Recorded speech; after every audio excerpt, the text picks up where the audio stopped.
Okay, welcome. Okay, as we start, looks like we are live in stream in Facebook and we are recording on Zoom, and attendees should be coming in very soon. So, okay, I'm starting to see people stream in now.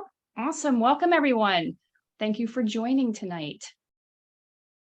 While you're joining, feel free to say hi in the chat and let us know where you're connecting from.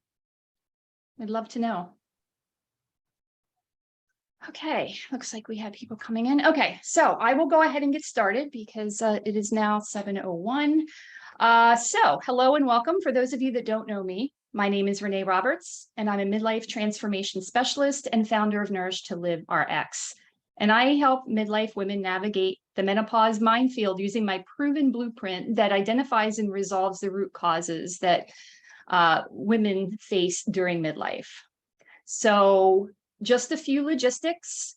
As you're coming on, say hi in the chat. Let us know where you're connecting from. As far as questions go, feel free to type questions in the chat or the Q&A box. If you're joining us live via Facebook, feel free to chat in the comments as well. Ask any questions. I will keep an eye on that as well. And if you'd like to jump on live and audio, raise your hand and I'll bring you on audio and you can ask any question live as well. Okay, so without further ado, let me introduce our guest speaker for this evening. Lillah Penddah is the founder of AFRO FACTS, an educational tool based on the history, culture, and contributions of people of African descent and the diaspora. That's how you say it, right? Diaspora. Yeah. She will be sharing how to use the art of communication to create safe spaces, to have more productive conversations with respect to race, equity, and inclusion. Thank you so much for joining us this evening. I'm so excited to have you here. Thank you so much, Renee. It is my pleasure. Welcome, everybody, to our Art of Communication workshop. As mentioned, I'm Lillah Penddah. I am an equity, diversity, inclusion coach and facilitator, and the founder and CEO of AFRO FACTS. Today, we are going to be spending some time diving into how we're able to utilize the art of communication to facilitate more productive conversations with respect to diversity, equity, and inclusion. The world is changing. And so we also need to make sure that we're also riding that same wave of change. And the perfect place for us to start is with how we communicate, because we spend so much time communicating in this world, and now we're presented with more ways in which we are able to communicate with each other. So we're going to dive into that right away today. So just as Renee had mentioned, if you've got any questions, please feel free to get engaged, either come off mute, raise your hand, and ask me a question via audio, or feel free to write it into the chat and we can address it. But I do want it to be interactive. I am going to be asking you to reflect on some of your own experiences, and I sincerely hope that you feel comfortable enough to share. This is a safe space. It's not about being perfect. It's not about saying the right thing. It's really about taking this opportunity to learn, reflect, and see what we can be doing within ourselves and our own lives to be different going forward and contributing to the change that we want to see within the world. So let's dive right in. I'm just going to share my screen here and we will get going. All right. So what is the art of communication? In some cases, it happens to be innate, but in many other cases, this is something that we have to work at like we would any other skill or talent. Noting how much we use communication on a daily basis, it only makes sense that we be investing the time to ensure that we're constantly improving within it. Practice makes progress and improvement. So right off the top, communication is what we would call a soft skill. You have hard skills and soft skills. What is the difference between the two? Well, hard skills are those skills that you tend to learn in the traditional classroom or tend to be taught to you. So how to read, how to do math, how to ride a bike, how to play a sport. Those are hard skills. Soft skills tend to be the skills that you learn outside of the traditional classroom, like communication, emotional intelligence, resilience. But the name soft skill does not do justice to the true strength of these most important skills because they're transferable across industries, careers, and life. Rooted in personal development, soft skills are those skills that really add a little something to our lives and really contribute to the way that we interact with people, enriching our interactions. We will be looking at the art of communication from 3 different perspectives today. We're going to be looking at it from the perspective of mindset, emotional intelligence, and resilience. My intention here is to provide you with something that you're able to add to your resume of growth and apply to your everyday life. Because the type of conversations that we have with our family, our peers, our coworkers, ultimately defines the type of relationship that we have with them. But what we need to start with is becoming acutely aware of the fact that the conversation is the relationship. Now, really let that sink in. You're going to hear me say it multiple times throughout our time together today because it is that important. The conversation is the relationship. If you only talk about the weather, generally ask how a person is doing, and live in the land of small talk, those are all surface level conversations. Therefore, you'll have a surface level relationship. If you are having deeper conversations, maybe you're talking about your emotions, your hopes, your fears, your goals, your challenges, your traumas. These are clearly more in-depth conversations which translate into deeper relationships. Your ability to engage in such conversations also speaks to your level of trust that you have with that other person that you're speaking with, and the space that you're able to create for each other within which to be vulnerable. Another key piece when it comes to communication is how we communicate with ourselves. With the amount of increased awareness around mental health, this is really important because it is often the case that we speak to others better than we speak to ourselves. So you have to ask yourself, are you your own cheerleader or are you your own worst critic? The way we speak to ourselves ultimately will decide how we perceive ourselves and how we see ourselves moving within the world. Now, communication is so much more than just the words that we say. It is not only what we say, but how we say it. It's our tone, our body language, and all of those nonverbal cues. How many times have you been in a situation where maybe your voice was saying one thing, but then your face was saying something different? Or how many of you have ever heard of RBF, resting bitch face, where someone interprets a person's straight face as meaning something completely different than what's actually going on? That was something that would happen to me often. People would often think I was grumpy just because I happened to have a straight face, just because I wasn't smiling. So again, that's the power of the nonverbal cue. It has been well documented that when it comes to communication, it is made up of so much more of our nonverbal cues versus what we're actually saying. Having said this, words still carry power and meaning. And as they always say, with great power comes great responsibility. The level of awareness in the world is increasing, and what was once acceptable to say and or do is no longer the case. We are now seeing daily things we thought were okay to say, or jokes that we used to make are not okay to say, and those jokes just aren't that funny. And yet we've been socialized to believe that these things were okay. Change is upon us, and we need to be on the right side of that. And increasing our awareness is a perfect place to start in conjunction with looking at how we communicate with each other.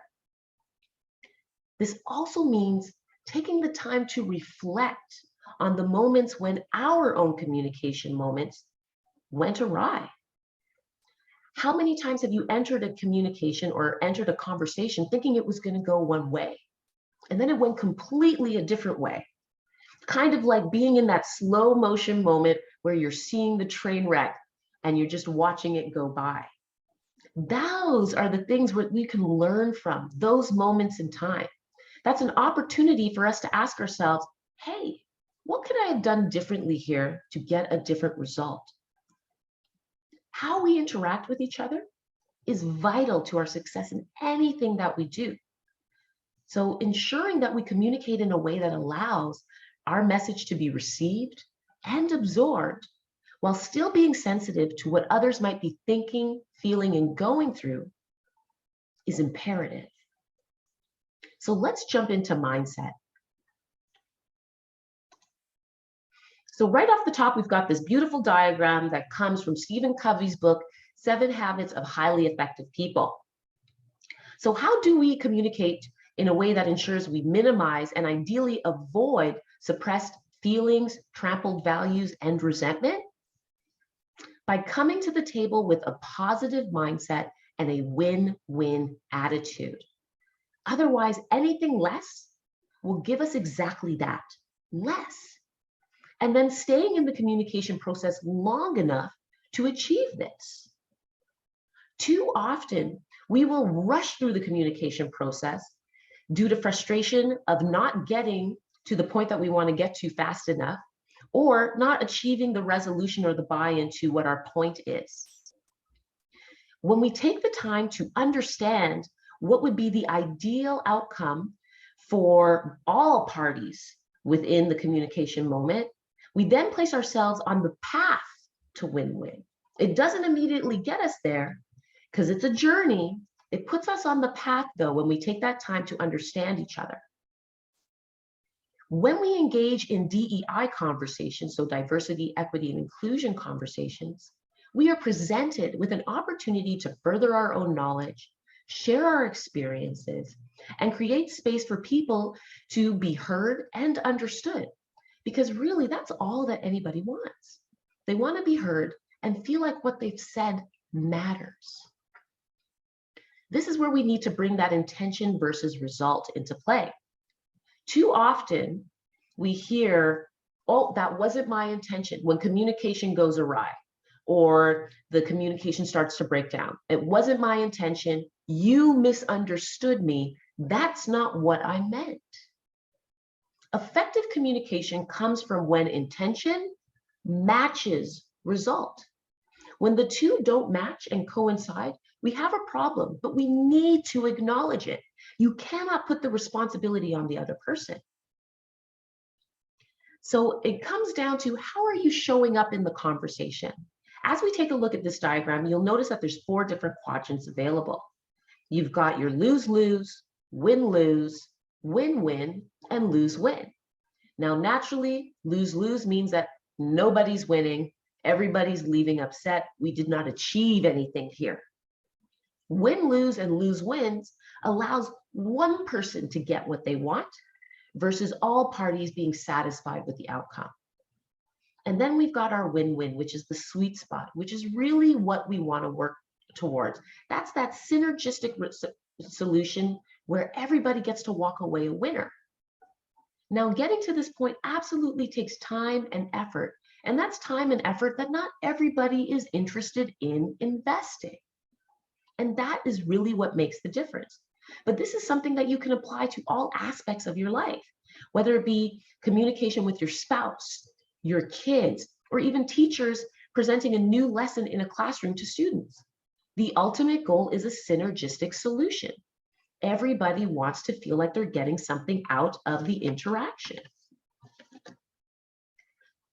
Now, mindset also sets the tone, and it takes time to get to this point. The time invested comes from seeking the why behind the why to get on the same page with our goals and our values. If you are coming to a conversation with the intention of only proving your point, that only benefits you and puts the other people in the conversation at a loss. If you come to your communication with a defensive mindset, that is the energy that you share with the other people, again, in the conversation, because mindset is absolutely contagious. If you're defensive, it is naturally going to make the other people defensive just by feeling that energy. But when we come to a conversation with the intention to listen and learn, you are surely going to get a result that is different than if you came with the other 2 perspectives and the other 2 mindsets. This is exactly what we need to be bringing to DEI conversations. Too often, when we're telling someone that they've said something ignorant or maybe committed a microaggression, they become defensive because ignorance has been socialized to be associated with being racist, while microaggressions have been socialized to be thought of as being okay. In either case, the person that is calling out the behavior puts themselves in that messenger position. And we all know what happens to the messenger. So you have a choice in that moment. You get to decide who you want to be within that interaction. The person that seeks to understand, or the person that's seeking to prove their point, or the person that gets defensive and tries to turn things around on the person that is calling out the behavior. What people don't realize is that when a person is calling out ignorant, discriminatory, or racist behavior or comments, most often their intention is to make that person aware, educate, and help prevent them from making that same mistake going forward. What I often say to my friends is that I'm going to be your safest place.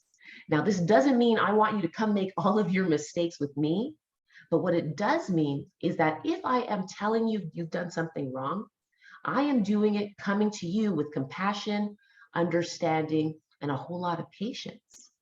So why wouldn't you want to take advantage of having that safe space to get an education? And so that you don't continue to go forward and hurt people unintentionally. Another thing that people need to think about is, what does that person that is being told that they have maybe committed a microaggression or made a racist or ignorant statement, what do they need to be bringing to the conversation to help it be productive? What do they need to be meeting the person that is calling out the behavior with so that they can have a positive interaction about what has happened? What people don't realize is that when you make these mistakes, it does not equate to you being racist, which is really what we've been socialized to believe. It doesn't inherently make you a bad person, because racism is a spectrum. On the one end, you have just pure ignorance. You have been brought up to believe a certain thing. It's been modeled to you. These are the messages that you're receiving. And you've never had someone say, hey, what you're doing or what you're saying is actually hurting people. So you would not know better in order to do better. And then on the other side of the spectrum, you have that person that is that overt racist that seeks with intention to support and prove the story of being superior to other races. And we can certainly go back into the history books to find many an example of this. In order to have a win-win mindset take root, we have to communicate our goals and our objectives effectively with the support of our values, so that others may understand our perspective. How we handle these called out moments is what will ultimately define who we are. We are all human. We make mistakes, but it comes down to what we do after we've made those mistakes, after we have that awareness, that will decide who we are in this world. If you remove your ego from the situation and seek to understand in order to do better going forward, you are choosing growth. You are choosing awareness, and you are choosing to not accept a societal norm. But if you get defensive, you are choosing your own comfort. You are choosing to put that ahead of the fact that you have negatively impacted another person with your words and or your actions. That is choosing privilege, and that is also choosing the status quo. Now, one thing to keep in mind is the more opposite the mindsets, the longer it will take to get to that win-win quadrant there. We have to communicate those goals and see if we're going to be able to match up. But there will certainly be times where the win-win result cannot be achieved, and that's okay. This comes down to being emotionally intelligent about meeting people where they're at. Now, we would all like to believe that when we have an idea, everybody's going to agree with us and be on the same page. That would certainly make life a lot easier, especially when it comes to diversity, equity, and inclusion conversations. But that's not the case. We are fighting against a pretty big system here in trying to change some ideologies and bring some awareness to the table. You have the world sending one particular message, and now we're trying to say, hey, all those messages you've been receiving for, say, all of your life, maybe you should consider a different perspective on those messages. That change doesn't happen overnight. It will take time. And some people are more ready than others to receive that information and ready to make change within themselves and acknowledge where they've done wrong. But if a person's not ready, then there's no point in forcing the issue, because it'll do more harm to you than actually achieving the end result of being a positive conversation. So in those moments, it's okay to step away and acknowledge the fact that, you know what, this isn't going anywhere in this moment. We've talked about what we can, and perhaps we just table it for right now. We would like to believe that the road to win-win is as smooth as a freshly paved Alberta road. But let us not forget that that road was being paved in the summer, in downtown, creating road closures all over the place before it became that new stretch of freshly paved street. All right, let us dive into emotional intelligence. This is a really big one, and really one of my favorite pieces of the art of communication. Again, this is another soft skill. And as you can see, it's built up with quite a few different things. So you've got the self-awareness, empathy, motivation, self-regulation, and all the other social skills. This really plays into how we interact with other people. Now, again, I'm going to say it, the conversation is the relationship. Our ability to motivate others, get their buy-in to the end goal, and how we work through conflicts that may arise all stem down to the same thing: how we communicate. And this is not just how we talk to each other, but how we communicate in a way that allows those involved to feel heard, understood, and that their opinion matters. This is the sweet spot. This is what we're working towards. And when we achieve this, synergy emerges. Don't achieve this, and you're likely to be met with communication hurdles that grow to be walls of resistance. When we communicate, we often focus on what we should say. But communication is so much less about talking and so much more about listening. Listening well means not just understanding the words or the information being communicated, but it also means understanding the emotions that the person is trying to convey. So it really comes down to ensuring that we are spending the time to listen, think, and then speak. Too often, people will jump from listen straight to speak. That's when they're listening to respond rather than listening to understand. That think piece is so crucial and usually only takes a couple of seconds. It might take a little bit longer depending on what the context of the conversation is. But that is where we have that moment to self-regulate, reflect, and decide who we want to be within that conversation. Now, there's a big difference between engaged listening and simply hearing. Listening is a habit that we all have. We do it all day and probably take it a little bit for granted. But we certainly listen differently in different situations, and we often listen for what we like to listen for, or that which will support the story that we're telling ourselves. So think about this way. If you, for the parents out there, if you've been in a room full of children, you often can hear your own child crying amongst all the other noise. That's listening for a certain thing. Or when we're having a conversation with a person and we believe in a certain perspective or point, whatever they're saying, we might pick out only the pieces that support the story or our point that we believe. So that's what I mean by that listening for what we like to listen for, or that supports the story we're telling ourselves. Now, when we look at emotional intelligence, you'll also hear me refer to it as EI. It does not mean coddling a person, which is often a misinterpretation of EI.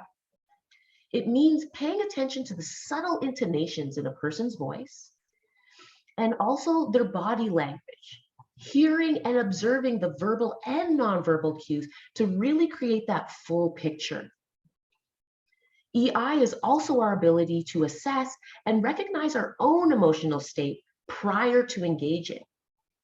Because when we're stressed or emotionally overwhelmed, we are more likely to misread others, send off-putting nonverbal cues, or engage in unhealthy knee-jerk patterns of behavior, which affect our ability to communicate effectively. So this is that overreaction. How many of us have been in a conversation and we've overreacted? That's us allowing our emotions to take over. Or how many of us have maybe had something happen earlier in the day that put us into an emotional state, and then we go into a conversation unrelated to the situation, but we're carrying our emotions from that situation into our next conversation. And maybe we're lashing out at new people that had nothing to do with the instigating event. That is what we're referring to here. So when it comes to DEI conversations, emotional intelligence is our ability to step out of our own shoes and into the shoes of the other person to understand their perspective, even if we don't agree. Just because we choose to listen, that does not equate to being agreement, but it does equate to giving that person space to share their thoughts and what has happened to them, to share their experience. And chances are there's going to be some useful information in there for us that we're able to take away, providing that we give it the space and the opportunity to resonate with ourselves, to settle in by not being resistant and not allowing our ego to stand in our way to being able to receive that information. So in order to do this effectively, we have to be checking in with ourselves to be aware of what we're feeling, as well as have a realistic assessment of our own limitations. If you know that you have had an emotional day and you know that you're not in a good mood, it is okay to say, you know what?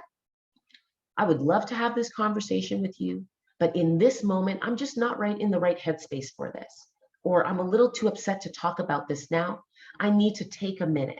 And whether that be a minute, an hour, a day, whatever you need to do to bring yourself back down to your status quo before engaging, that's being emotionally intelligent about the situation.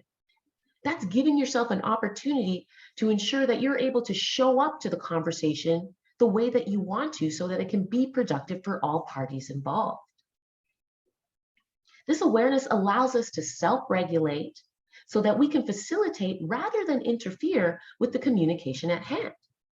We could be the one being defensive. We could be the one not really listening and hearing what is being asked for. When we get caught up in our emotions and give them the power to overtake us, they impair our ability to move forward towards our goals, take initiative, and persevere in the face of setbacks and frustrations. When we have this awareness, we are then able to do things to assist with managing those feelings within ourselves and others. So I want to talk about an example of this that was a pretty big example on the world stage. We all know it. It was the slap that was heard around the world. It still makes me cringe a little bit as I think about it, between Will Smith and Chris Rock. Now, right off the top, let me say, violence is never the answer. So inherently, the slap was wrong. But let's break it down a little bit and see what was happening from an emotional intelligence standpoint. Here, you have a comedian making a joke about an actor's wife's appearance that is a result of a medical condition that she had. This is where we want to bring in that intention versus result piece.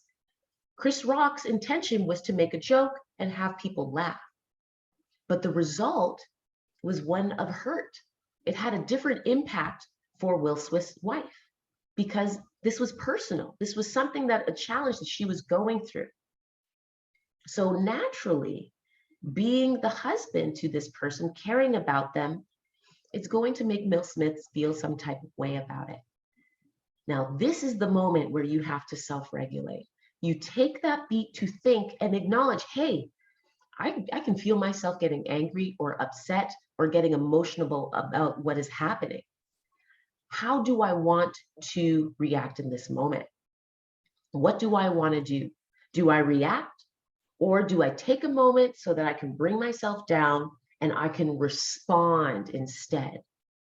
Now, with the result of him getting up and slapping Chris Rock on the stage in front of the world, that was very much an emotional reaction. Really a perfect example of what can happen when we allow our emotions to overtake us. Towards the end of the show, you could see that Will Smith was visibly shaken by his own reaction to the situation. Now, on the flip side of that, if we break it down a little further, we have to look at who Will Smith is as a person. Have we ever seen him exhibit any kind of behavior like this before in the past? Not that I'm aware of. Has he ever been aggressive like this in the past? Not that I'm aware of. Now, this is not making excuses, but it's speaking to once you've made these kinds of mistakes, what do you do next? Because people will try to use this event to define who he is. But we're all human. We all make mistakes. And how would we feel if we were defined by the mistakes that we made? What it comes down to is what you choose to do after you've made that mistake. In this particular instance, Will Smith has done a lot of apologizing. He has acknowledged what he has done and the hurt that he's caused. And he's also made a public declaration to commit to his own personal growth and doing better going forward. It's the same case when it comes to people that have committed a microaggression, maybe exhibited some racist behavior or had done a discriminatory thing. We are human. If you don't know better, it's hard to do better. But once you've been made aware of the fact that you have hurt somebody, you then have that choice to either continue with the same behavior or to acknowledge the hurt, acknowledge that you're not going to do any harm going forward, and actually commit to that going forward as well. So this is why it's so important to not put yourself in the category of being racist or others of being racist when they make that mistake. That is what society would like us to believe. If you're ignorant, you're racist. But if you're ignorant, it just means you're unaware. So it doesn't make sense to get defensive when someone tells you that, hey, what you've done is incorrect. It makes more sense to receive the information, acknowledge the hurt that was caused, even though it was unintentional. We have to acknowledge that result. Because in not acknowledging the result, we are then not acknowledging the feelings of the other person. We are telling them that because I did not mean it that way and you took it the wrong way, that's on you. That had nothing to do with me. That is telling them that how they feel does not matter. And that certainly does not bolster any kind of relationship. So by acknowledging the hurt that was caused, even though we did not intend it, we allow that person to be seen, heard, and understood. And then we give ourselves an opportunity to learn and grow. That is really what it's about.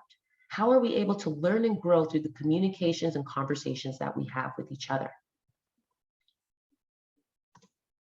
All right, so let's dive into microaggressions, because this is a really big piece of the communication puzzle and really pulls on that intention versus result piece. So what is a microaggression? Well, it's a remark that seems harmless on the surface, but carries a weight and an impact that many are not aware of. When it comes down to racial microaggressions, these are small daily insults and indignities perpetrated against marginalized groups or individual people because of their affiliation with a marginalized group. What people don't realize is that microaggressions have a cumulative nature within the world. Because they're so small, hence the name micro, meaning that they usually happen on a one-on-one basis, or people use them as throwaway comments, it is hard to call them out. And then on top of that, because they're so small, they happen frequently within our interactions. Now, being able to not only call them out, but have a person also understand the hurt behind them, that is where the challenge lies. So think about it as death by 1,000 cuts for a person of color. The first microaggression may not hurt so much. The second one, another cut, but you're still moving along. But then what happens once you get to the 10th cut, the 20th cut, the 30th cut? Now you're starting to have some open wounds that aren't really healing that well. That is the cumulative nature. And what that does is it creates hypervigilance, anxiety, and even depression in people of color. Because now you're going out into the world wondering, where is the next microaggression coming from? Because these are perceived to be throwaway comments or jokes that aren't meant to be hurtful but are hurtful, people don't realize the impact. So you could get a microaggression coming from a trusted friend, a family member, a coworker. And when it's happening that often, it's not that fun to call it out. Some people will decide, you know what, is it really worth it? Which is really a shame, because we really need to be calling it out each and every time. The more we do that, the more opportunity we have to change the perception of them being okay, to helping people recognize the hurt and the impact that they have on people's lives. So noting that cumulative nature, imagine taking that impact regularly, that pokes at you and that picks at you, and that people don't see because it's so easy to explain them away. So let's look at a couple of microaggressive comments that are pretty common in our everyday world. I don't see color. Can I touch your hair? Is your hair real? All Asian people like rice. You working with your disability really inspires us all. You speak English very well. Are you the first in your family to go to university? Where are you from? And then when the person says Canada, still they get asked, well, really, where are you from? These are all microaggressive statements. When a person makes these statements, they need to ask themselves, would you say the same comment to a person that is not of color? Probably not. Are you asking to touch another Caucasian person's hair? Are you asking them if their hair is real? Are you telling them that they speak English really well, or if they're the first in their family to go to university? There is an implication behind these statements. And what people don't realize, that implication is that they are other, that they are less than, that there is an otherness or a specialness because they're doing something that would otherwise appear to be normal for a non-person of color, but because they're a person of color doing it, now it's a novelty. Most of our oppressive actions are done in complete ignorance of their effect. So I ask you all to take a moment and reflect on your past communications with people. Have you ever said one of these statements?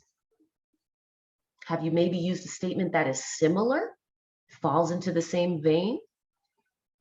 If you have, it doesn't inherently make you a terrible person.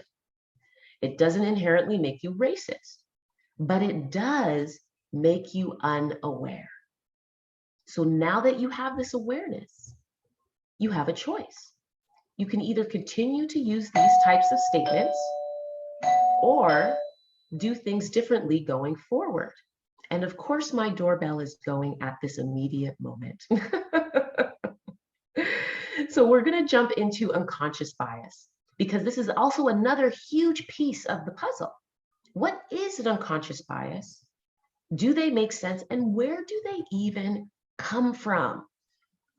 Well, unconscious biases are social stereotypes about certain groups of people that individuals form outside of their own conscious awareness. Unconscious biases serve a purpose in our lives because what they do is they help us digest and interpret all of the information in the world that is constantly coming at us so that our minds are able to process it. They use our past experiences, the experiences of our close contacts, what we've learned, and what we've been taught to create mental shortcuts and help us form habits. However, when we operate off of these unconscious biases, not questioning them when they don't make sense, that is when we run into problems. A lot of unconscious biases are also based on stereotypes. So what's a stereotype? Well, it's an assumption made about an individual or a group of people that people are led to believe to be true. But the key is, if that assumption is not true 100% of the time, then it is most likely a stereotype. I had one of my friends several years ago tell me something about driving, which was really interesting. Now, what I'm going to say is offensive, but I am using it for illustration purposes.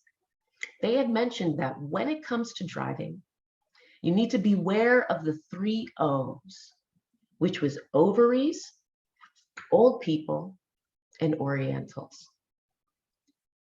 That statement is just filled with so much discriminatory assumption in there. But yet, this is something that they believed, and in telling me, they are spreading that idea. But then think about it. How many of times have we been on the road and we maybe saw an elderly person in the car in front of us, and we made the decision of, you know what, I got to get out past them, or I got to get in front of them because they're either going to drive slow or they're not going to be a good driver. Unconscious bias right there. It took the stereotype, and then the stereotype changed our behavior because of the information that we were given there. Now, is every single elderly person a bad driver? Is every single woman a bad driver? Is that the case? Oh my gosh, you guys, this person won't go away from the door. We're going to continue on either way. But that is what we have to consider, is if that assumption is not true 100% of the time, then it's a stereotype. But when we get to the point where we allow stereotypes to influence our behavior, then we're stepping into unconscious bias. Everybody holds unconscious beliefs about various social and identity groups. And these biases stem from one's tendency to want to organize social worlds by categorizing, creating generalizations, and then seeking out information that supports our biases. When we think back to slavery or residential schools, the reason that these institutions were able to take hold and then remain in place for as long as they have was because of the stereotypes that were used to classify an entire group of people as one thing. Outlier situations were used to color a whole group.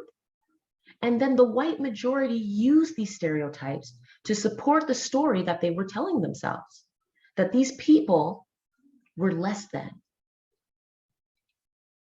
When stereotypes are passed down through generations, they become unconscious biases. You now have a society built on stereotypes that infiltrate human behavior. And through, even though several years and hundreds of years in some instances have passed, you're still finding people's behavior based on those stereotypes still being apparent in modern day.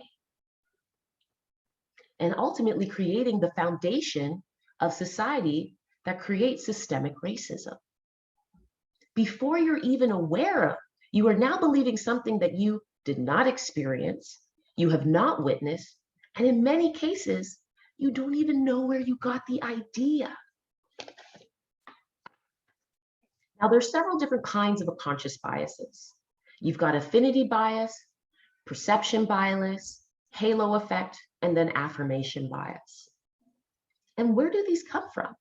Well, it comes from our social networks. It can come from religion. It can come from our own experiences. It can come from our own instincts. And how it really plays into our lives is the fact that racism is not innate. You are not born a racist. Racism is something that is taught. It is something that is modeled to a person. It's something that a person learns. This is how these stereotypes and unconscious biases get passed down and continue to support the system of systemic racism, while also informing how we communicate. Remember, the conversation is the relationship. If we go into a conversation with a preconceived idea about a person or group, it impairs our ability to really hear and internalize what they're saying.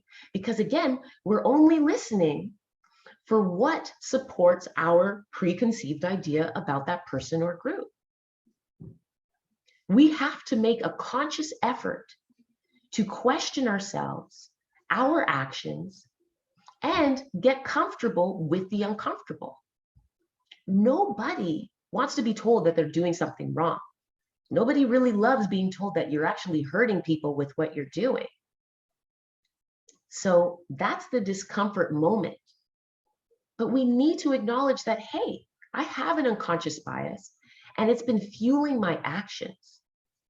Once we create that awareness of what our unconscious biases are, we then have the choice to either continue to believe them or to do things going differently and really see the truth and realize we've been socialized to believe something that most likely is not true. Once we open our eyes to this, the sooner we are able to improve the way we communicate and see how the system of systemic racism has been designed to perpetuate itself. But we need to be calling it out as we see it. And it's not just up to the person of color to have to do that. This is for everybody in the world. We have to hold ourselves accountable and hold each other accountable. All right, let's dive into our last piece of the art of communication puzzle, and that is resilience. Another beautiful soft skill that really we have been in a masterclass of for the last 2.5 years. In crisis, we learn our true strengths and our weaknesses. It is also an opportunity for us to build on our resilience and work to overcome the things that stand in our way. Resilience is the process of adapting well in the face of threat, tragedy, trauma, and significant sources of stress. It is our ability to adapt, be flexible, optimistic, and action-oriented. And it's something that we draw on regularly. I think we can all take a moment and look back at what we all went through in COVID. It was a masterclass of resilience. We had to learn how to work from home. Many of us had to become teachers and deal with homeschooling. Some of us had to become hairdressers as we were cutting each other's hair. We ultimately had to learn how to live without our creature comforts and the amenities that we had very clearly taken for granted. What people don't realize is that when speaking about systemic racism, discrimination, or race issues as a whole, trauma surrounds these conversations.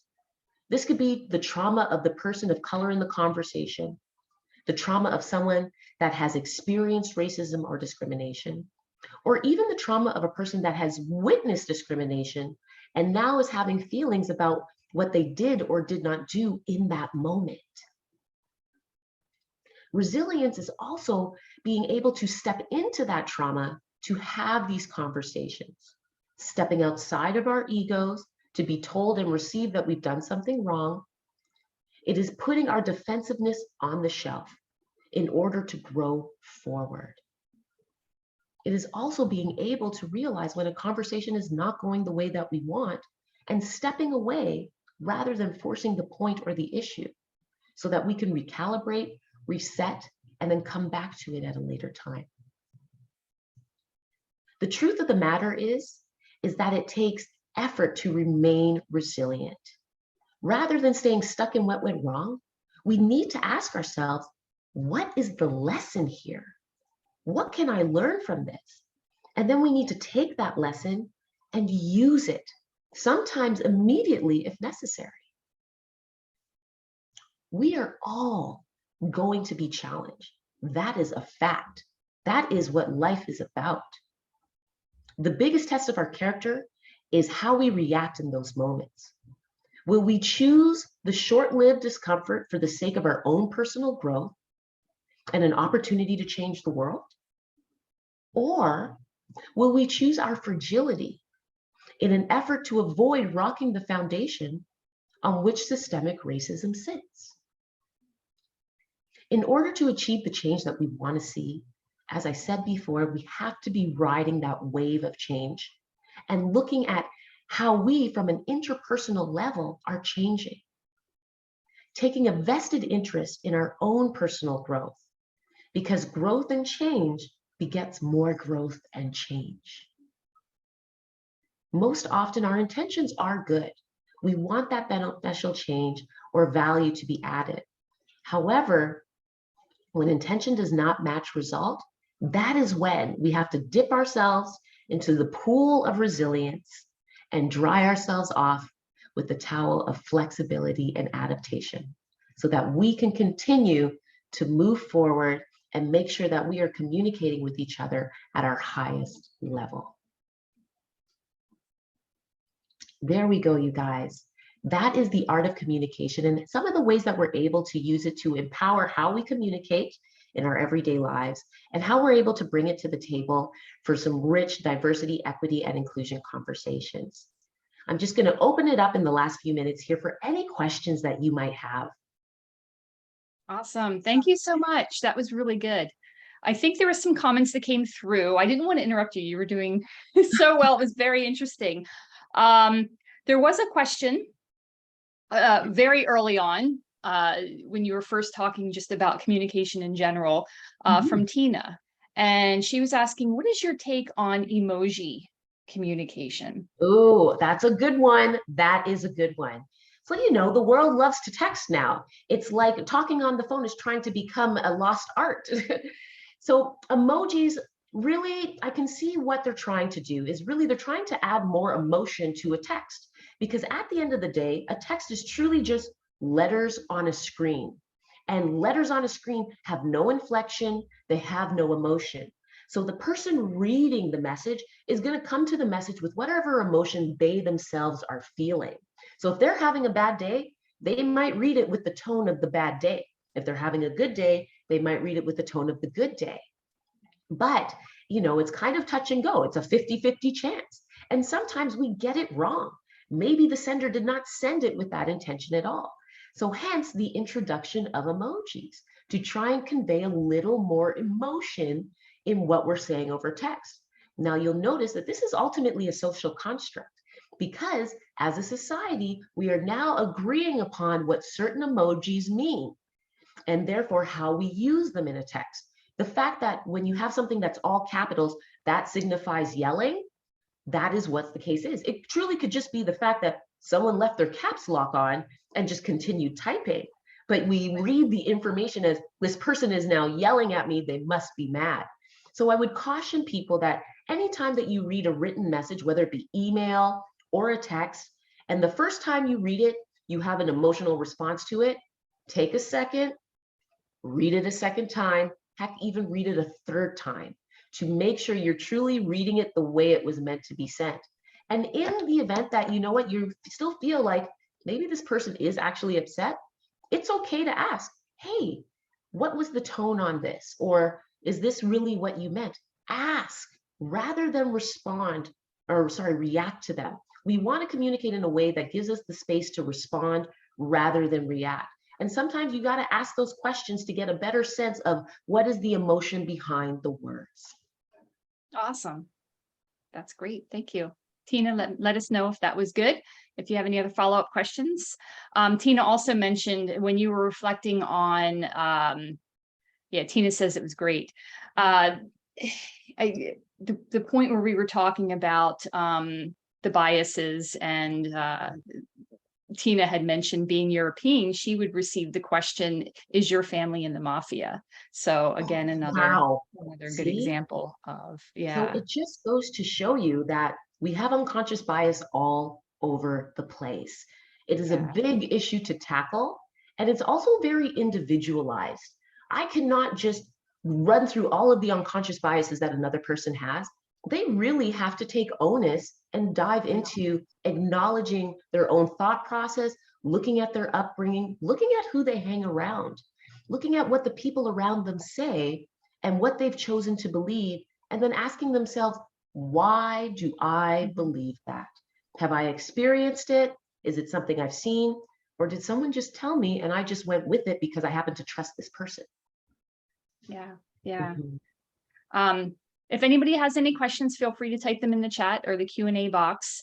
I'm going to reflect on a few things. I like what you said in the very beginning. Small conversations equals small relationships. I believe that was kind of the gist. Yeah, I'm like, yeah, that makes sense. Like if you're just going in and just having that small talk, that very superficial, you really aren't getting to know anybody, that person. So exactly. I really resonated with that one. I like how you said mindset was contagious as well, you know? Absolutely. Think Yeah, about, when someone's in a bad mood and they're around you, sometimes we don't want to be around them because they're bringing us down. That is the contagion of their feelings and their emotions. And it's okay to mhm, be like, you know what? Maybe this is not the time to hang out. I'm just going to yeah, move over here because we don't want that. We also need to be protecting our own space and our own minds. So just having that conscious awareness and then making the decisions that are right for us. There's no harm in choosing yourself as long as you communicate that. I see you're upset. I'm just going to give you the space that you need to do that. And I'm going to be over here. When you're ready, then come find me. And then we can do whatever it is what we want to do because we want to stay in our own positive space. We don't necessarily want to be brought down. yeah, yeah. I really resonated with we were talking about the unconscious bias about the driving. Yes. So, Oh my there, gosh. there are times I'm like, oh, there's somebody old in front of me. Yep. I do that.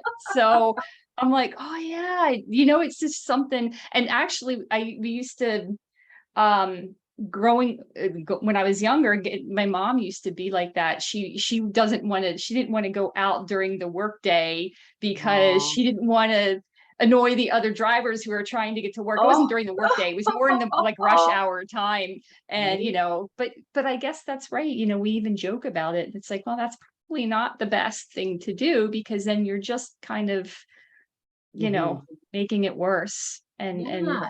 It so speaks to the power that unconscious biases have on the group that they're about. She is now changing the way she is living her life because she is scared of what people think. yeah, Now, that applies to people of color all the time. They know that people think this, even though they're aware it's not true or they don't fall into this stereotype, but they want to avoid the situation altogether because now it's anxiety creating for them. And yeah, that is not fair. Why yeah. should you have to change the way that you are doing things because a small group of people think something that's untrue about your group of people? It doesn't make sense. So Hmm. that's how we need to really think about how are we treating each other as other human beings? Yeah. Just Yeah. a question in the chat here from Erica. The Yeah. idea of racism not being binary and being on a spectrum is a new concept for me. What can we do with people who are ignorant and that we educate but don't want to change or accept new ideas? Welcome to somewhat of the norm at the moment. Now, what I've been seeing is that there's been a huge shift in the world. There's a lot more openness to hearing what is the truth of the world when it comes to racism, discrimination, systemic racism. So you are absolutely going to run into these people. That is a known fact. What you need to decide is how much effort do you want to extend? And then also, who are these people to you? You will naturally find that your closer relationships, you're going to be more willing to extend the effort of working through things with them. I do that with my own friend group. We're tight. We've known each other for 20 plus years. I am willing to sit down and have a conversation with them because I've known them for so long. I know what their true intentions are. I know what their heart is. They're just unaware. That's not a crime. But when you are met with resistance, you are then having to decide, okay, I see this resistance. They're clearly not going to accept what I'm saying, or they're just not ready. They're just not there within their personal development. And that's okay. That is not something we can control. We can't force them down that. That is their own journey. And here's the thing, in not accepting the information that you are trying to convey to them to help increase their awareness, that means they're just choosing to do it a little bit of the more difficult way. They will have another situation that will come up at a later point in time where they make an ignorant statement, they commit a microaggression, or maybe have a racist behavior, and another person will call it out, and they may not be so patient and understanding. It might be a little more aggressive in a response. It might be a more harsh response. And maybe that's what it takes to get to them. So it's not your job to have to change their perspective. As a person of color, it's not our job to have to educate the world. Sure, I stand in this position, I take it on because this is my passion, but my job is to plant seeds of different perspectives. And then it's up to the individual to fertilize it in order for it to grow. Some will fertilize it and it'll grow into a beautiful oak tree. Some will let it turn into a weed and then die off. But that's based on the individual. It comes down to their choice as to whether they want to be open-minded and grow and change, or if they want to sit in their discomfort, or sit in their comfort, choose their fragility and maintain that status quo. That'll tell you so much about who that person is. And then you get to decide, is that the type of person you want to keep in your life? Awesome. We have another question that came in through the Q&A from Patty. Can you further go into the emotion behind the question and how to further communicate it? The emotion behind the question. So is there a specific question? Can you give me a little bit more on that one? The emotion behind the question. Yeah. Let's see if she responds.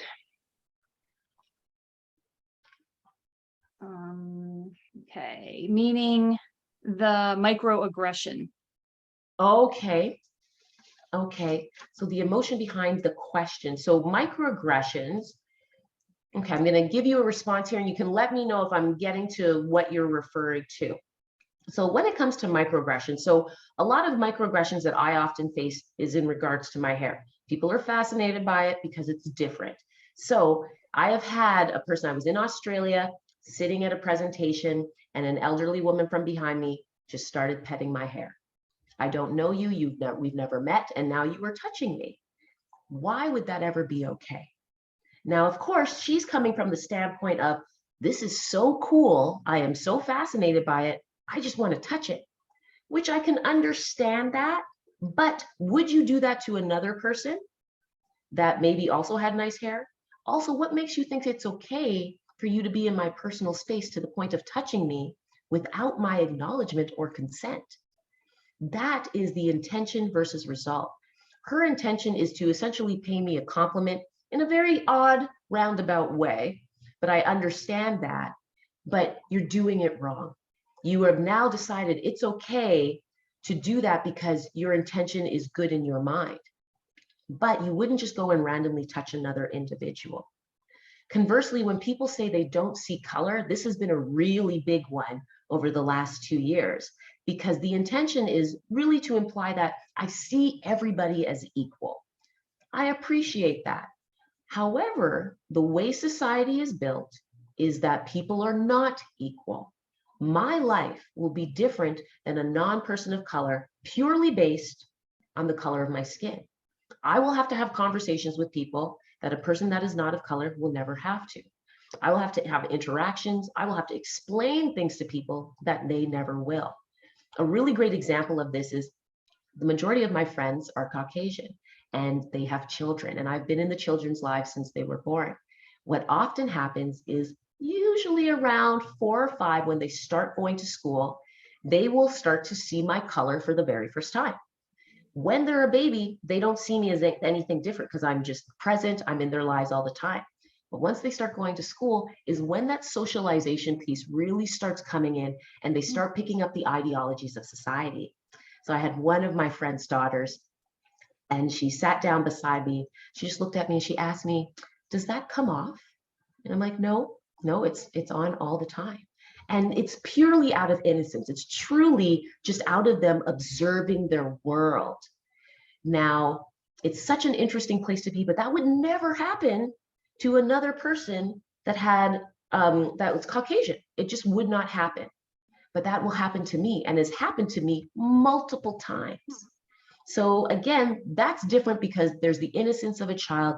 They haven't learned the racism, the discrimination, or the unconscious biases yet. But when we're adults, less of an excuse. We have a thinking mind, we can make conscious decisions, but it comes down to whether we want to acknowledge it within ourselves. And that's what we see a lot happen with microaggressions. We have been allowed to think that these statements are okay for so long without anybody saying this is a problem. But now that we're saying it's a problem, you'll have some people say, you're wrong. That's not right. And especially when you're in a group of people, and maybe you have two people team up and to say that you're wrong, it puts the person of color in a really interesting place because now they have to decide, how hard do I want to fight? Is this worth it today? Do I have the energy for this? And sometimes they'll decide, you know what, this is not the hill I want to die on today.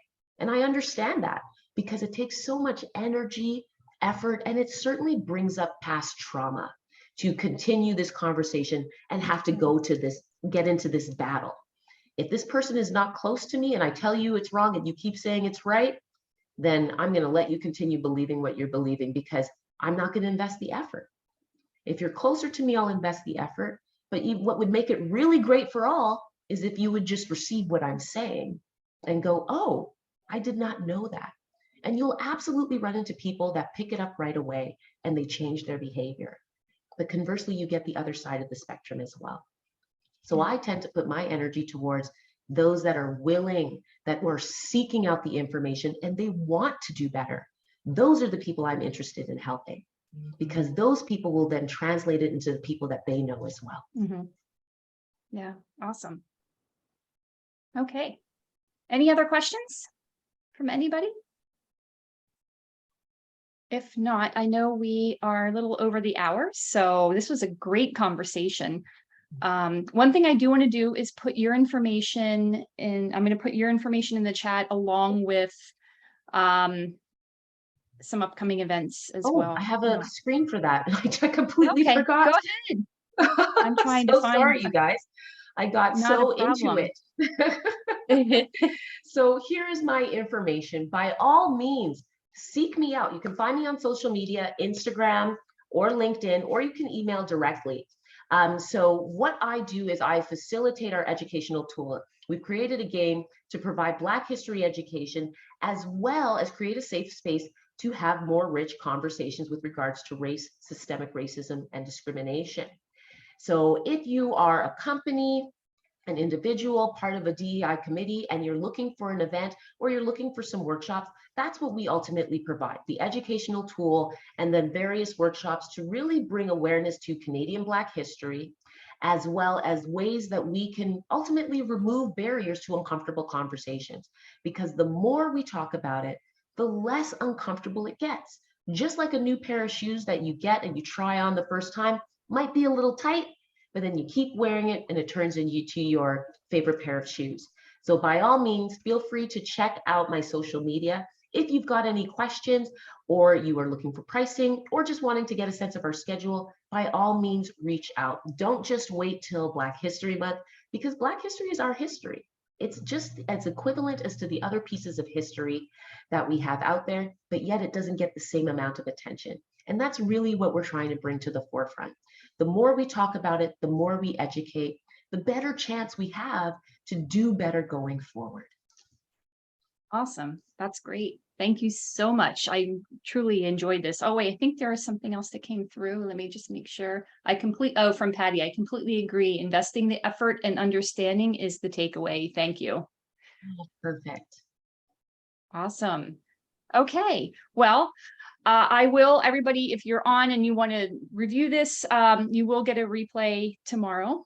And for anybody who registered for the Zoom call, so you will get a replay and we'll send the information out, Lila's information out as well in that email. So thanks again for joining me this evening. And I'd love to see you back at one of our future workshops. I do them every other Wednesday evening, usually around 7 p.m. So thank you so much, guys, and have a great evening. Bye, Bye everyone. now.